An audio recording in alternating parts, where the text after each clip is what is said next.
understood by a circle where our beliefs about another person's abilities influence our actions toward the other person. This action has an impact on the other's beliefs about themselves.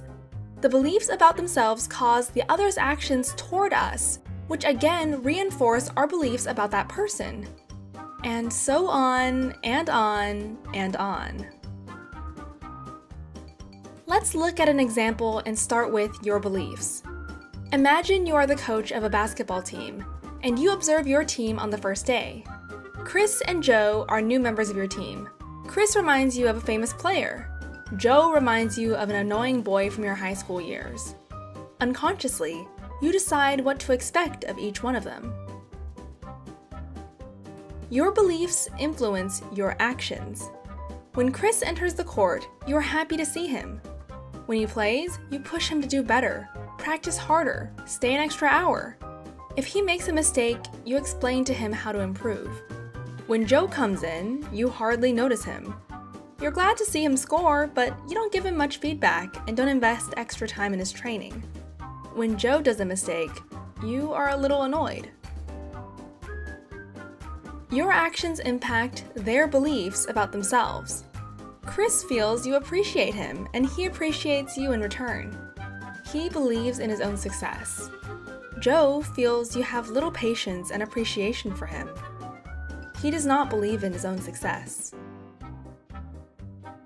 Their beliefs about themselves causes their actions toward you. Chris finds more and more joy in playing, and he never misses a training session.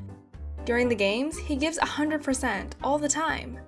Joe finds less joy in playing than before and doesn't give his full effort in the games. He starts to miss the training sessions sometimes,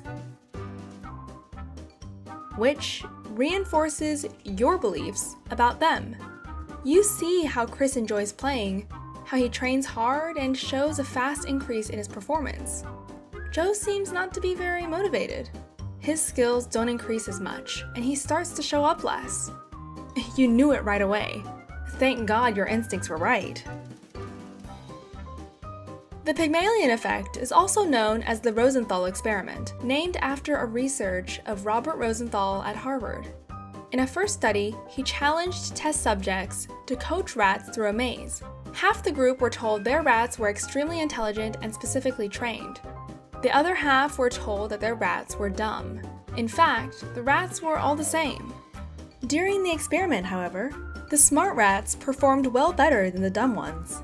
This showed how the expectations of the coaches influenced even the performance of rats. Rosenthal then did the Pygmalion in School study together with Lenore Jacobson. At the beginning of the school year, a group of elementary school teachers were told that some of their new pupils had extraordinary talent and potential. This information, which was completely made up, was given about random average students in each class. All students had done the IQ test in advance. By the end of the year, the students that were described as more talented had significantly increased their performance in the IQ test compared to the rest of the class. Robert Rosenthal concluded, "When we expect certain behaviors of others, we are likely to act in ways that make the expected behavior more likely to occur." What do you think about this theory? And if you believe it, is there a way to prevent ourselves from being shaped by others in a negative way? If you